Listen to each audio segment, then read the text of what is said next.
பஞ்சவர்ண கிளி சார். பாதுகாப்பா எப்போ உங்க பக்கத்திலே இருப்பேன். ஆஹா, இதே டயலாக் தான் அவனும் பேசினா. ஏண்டா சொல்லி வச்ச மாதிரி ஒரே டயலாக் பேசுறீங்களா நீங்க? நீ அவனுக்கு சம்பளம் கொடுத்துருக்க மாட்டே, ஓடி இருப்பான். தெரிஞ்சு போச்சா? ஆமா, கேஸ் வந்திருக்கா? விவாகரத்து கேஸ் சார். இந்த தொழிலே விவாகரத்து கேஸ்ல தான் ஓடிட்டு இருக்குது. அது எப்பறா கல்யாணம் 10ஆம் நாள் டிவோர்ஸ் பண்ணிடுறாங்க? நீங்க வேற சார், காலையில கல்யாணம் சாயந்தரம் விவாகரத்து பண்ணிடுறாங்க. அப்படியே சொல்றேன்.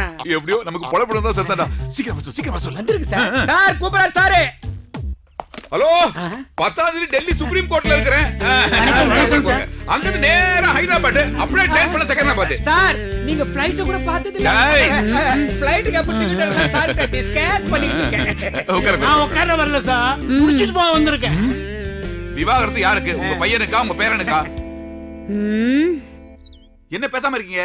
இத பாருங்க, விவாகரத்துலாம் இப்ப சர்வ சாதாரண விஷயங்க. காலைல கல்யாணம் பண்ணிக்கிறாங்க, சாயங்காலம் டிவோர்ஸ் பண்ணிக்கிறாங்க. நீங்க எதுக்கு கவலைப்படாதீங்க. உங்க பிரச்சனை என்கிட்ட சொல்லுங்க, நான் தீர்த்து வைக்கிறேன். நான் ஏன் கவலைப்படுறேன்?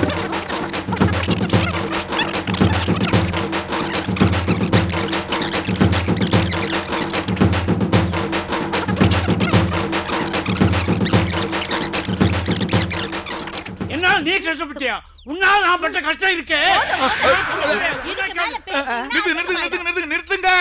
உங்க பிள்ளைகளுக்காக நீங்க எதுக்கு சண்டை போடுறீங்க? அதானே சார், விவாகரத்து எங்களுக்கு, எங்க பிள்ளைகளுக்கு இல்ல, எங்களுக்கு தான். எங்க ரெண்டு பேருக்கு தான். வச்சா சாராப்பு. இந்த வயசுல உங்களுக்கு டிவோர்ஸ் தேவையா? இந்த வயசுல பண்ணாம சாகுபோதா பண்ணுவாங்க. கழுக்கு 20 கிழவனுக்கு 25 வர சனிக்காம சாவர மாதிரி இருக்குங்க. விவாகரத்தை பத்தி பேசுங்க. பேசாம ரா. தொழில் நடந்தா லப்பா ஒரு பெரிய அமௌண்ட் கிடைக்கல. ஓகே 2% கஞ்சமா. ஓகே, ஒரு 6 மாசம் கழிச்சு உங்களுக்கு விவாகரத்து ஐயா, பண்ணி கொடுக்கிறேன். 6 மாசமா? சார், முடியாது சார், முடியாது சார். எப்ப வேணும்ன்றீங்க? இன்னைக்கே வேணும் சார். ஏய், கண்டுபிடிச்சடா. இந்த அம்மாவை பார்த்தா ராத்திரி பூரா தூங்க மாட்டாங்க போல இருக்கு. இவனை பார்த்தா 6 மணிக்கு தூங்குற பார்ட்டி மாதிரியே தெரியுது. ஓகே, நீங்க 2 பேரும் வெளிய போய் உட்காருங்க. சார் சட்ட புத்தகத்தை உரிச்சு பார்த்துட்டு உள்ள இடம் இருந்தா கூட்டு உட்கார வச்சுக்குவாரு. போயிட்டு உட்காருங்க. வாடி வாடி. எந்த வயசுல விவாகரத்து? Hello sir. சார், இப்ப வந்துடுறேன் சார். சார் இல்லடா, பெரிய புள்ளிடா.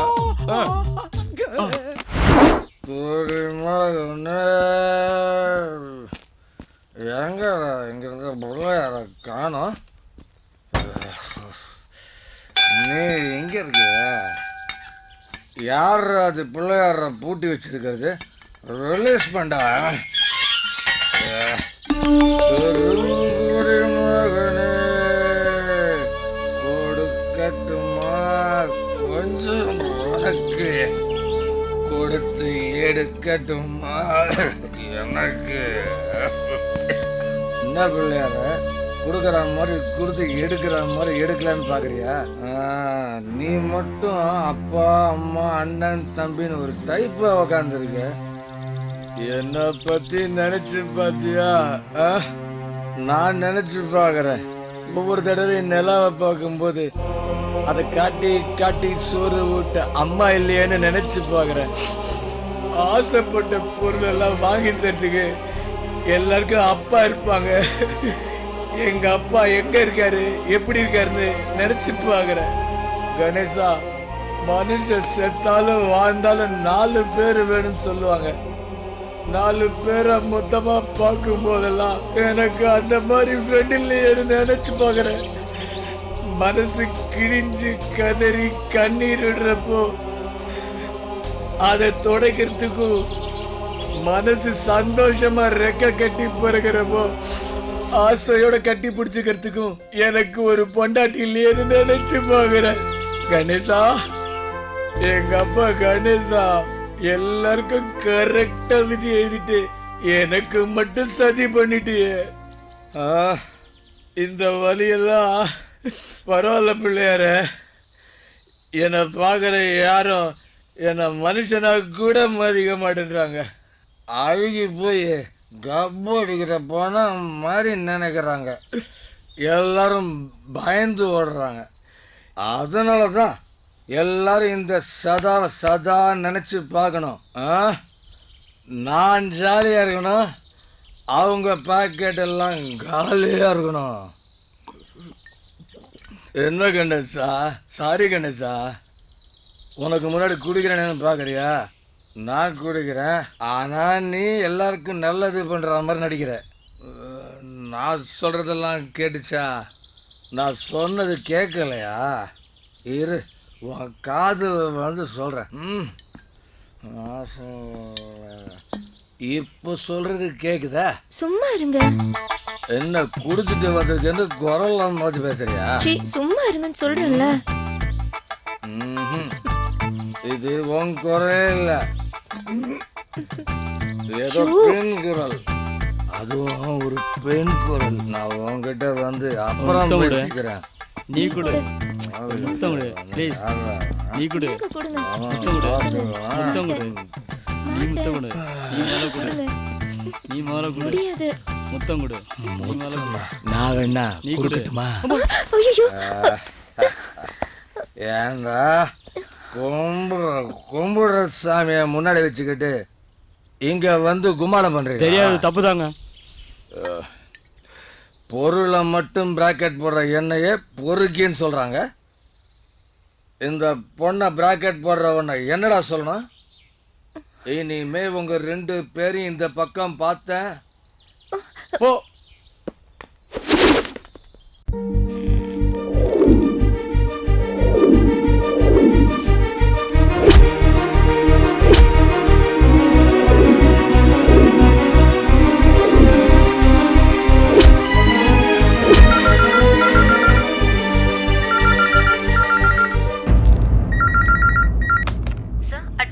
வர சொல்லுங்க.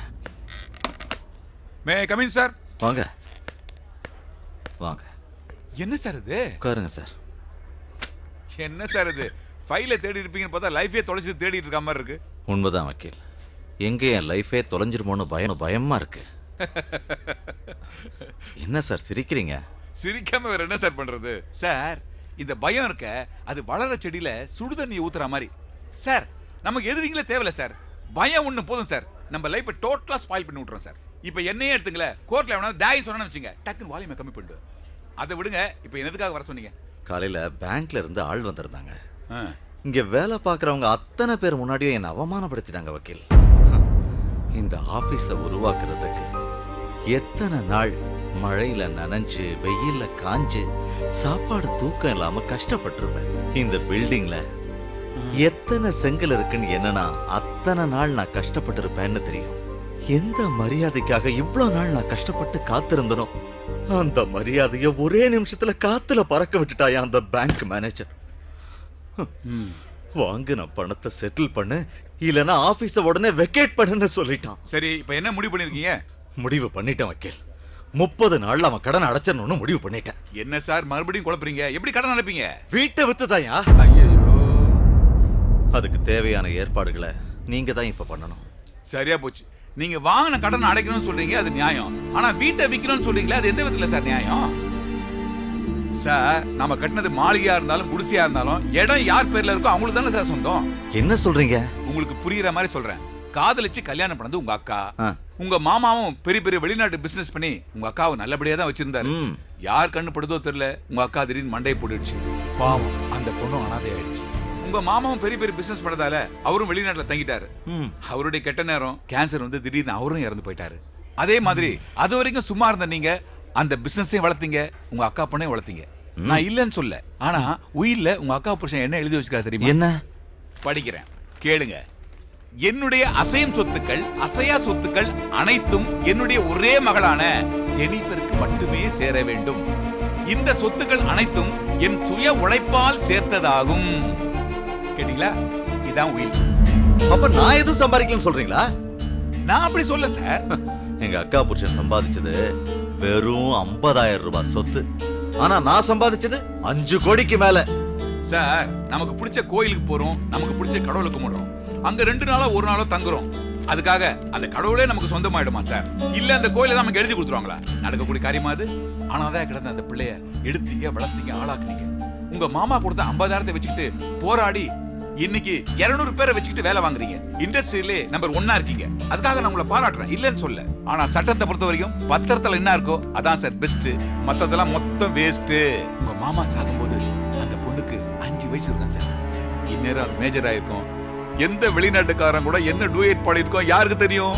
நாளைக்கே ஒரு வெளிநாட்டுக்காரன் அழைச்சு வந்து உங்க காலில் விழுந்து மாமா எங்க 2 பேரும் ஆசீர்வாதம் பண்ணுங்கன்னு சொன்னான்னு வச்சுங்க, நாளைக்கு அவன் எல்லாத்துக்கும் எம்டி ஆயிடுவான் சார். நீங்க எதுவுமே இல்லாம எம்டி ஆயிடுவீங்களே. என்னது சொல்லும் போதே கை நடுக்குது. நீங்க வேற வக்கீல். எரியிற நெருப்புல தண்ணி ஊத்துங்கன்னா எண்ணெய் ஊத்துறீங்க. சார் நான் தண்ணியை ஊத்தி அணைய வைக்க முடியாது, எண்ணெயை ஊத்தி எரிய வைக்க முடியாது. ஏன்னா இது நீங்களே உங்களுக்கு வச்சுக்கிட்ட நெருப்பு. இதுல இருந்து மாட்டிக்கிறதும் தப்பிக்கிறதும் உங்ககிட்ட தான் இருக்கு. இதுக்கு என்னதான் முடிவு? ஒரே முடிவுதான். உங்க அக்கா பொண்ணு தாம் பேர்ல இருக்க சொத்தை உங்க பேர்ல உயிர் எழுதி தரணும், இல்ல அவ உயிரை விடணும். வக்கீல், அவ செத்தாதான் சார் எல்லா சொத்தும் உங்ககிட்ட வந்து சேரும். பார்த்து பார்த்து வளர்த்தவையா சார். ஒரு கேஸ் ஜெயிக்கிறதும் தோக்குறதும் ஜட்ஜ்மெண்ட்ல தான் சார் இருக்கு, சென்டிமெண்ட்ல கிடையாது. நல்லா யோசனை பண்ணி ஒரு முடிவெடுங்க, நான் வரேன். இந்த வண்டி ஓட்டியா வாழ்க்கை முடிஞ்சிடும் போல் இருக்கு. மேடம் உட்காருங்க போலாம். நீங்க ஒண்ணு ஓட்ட தேவையில்ல, முதல்ல சாவி கொடுங்க. ஐயா வந்து என்ன சொல்றது? பாய் ஃப்ரெண்ட பார்க்க போறேன்னு சொல்லுங்க. நான் வாங்கி கட்டிக்க போறேன்.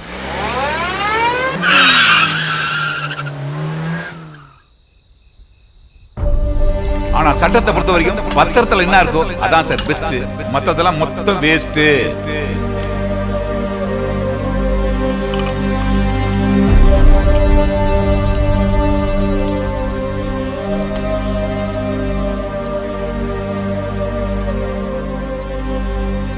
நாளைக்கே ஒரு வெளிநாட்டுக்காரன் அழைச்சு வந்து உங்க காலில் விழுந்து மாமா எங்க 2 பேரும் ஆசீர்வாதம் பண்ணுங்கன்னு சொன்னான்னு வச்சுங்க, நாளைக்கு அவன் எல்லாத்தையும் எம்டி ஆயிடுவான் சார். நீங்க எதுவுமே இல்லாம எம்டி ஆயிடுவீங்களே.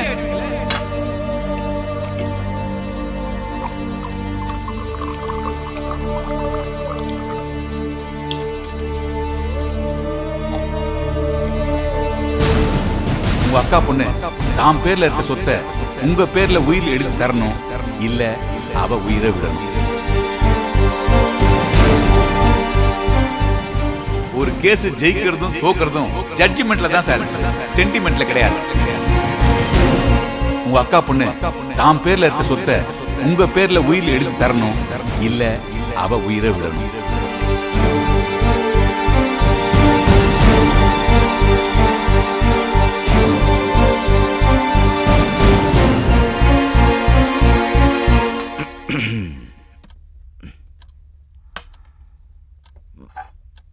நான் ஊத்துறேங்க. இன்னும் கொஞ்சம் விடுறா. ஊத்தவே இருந்தாலும் போதுங்கிறான். என்னாச்சு இந்த ஆளுக்கு இன்னைக்கு? இருங்க.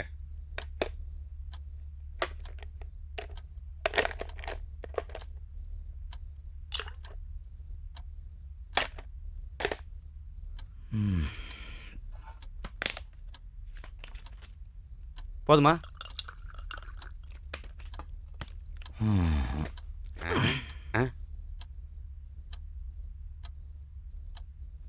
எவ்வளோ பார்த்துட்டு இருக்காந்தாரு. இந்த விஷயம் சொன்னால் என்ன ஆக போதோ? ஐயா ஒரு விஷயம், வெளியில் போன ஜெனிஃபர் அம்மா இன்னும் வீட்டுக்கு வரல. என்னடா சொன்னா? யாரோ முக்கியமான ஆளை பார்க்க போகிறதா சொன்னாங்க.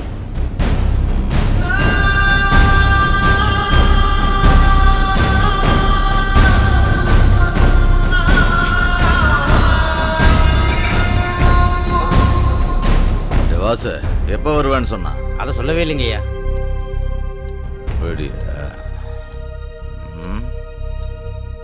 என்ன முதலாளி இதுக்கு போய் ஃபீல் பண்ணுறீங்க? மெட்ராஸில் அட்ரஸ் கண்டுபிடிக்கிறது அவ்வளோ ஈஸியா? எப்படி வந்துடுவாங்க முதலாளி? வாசு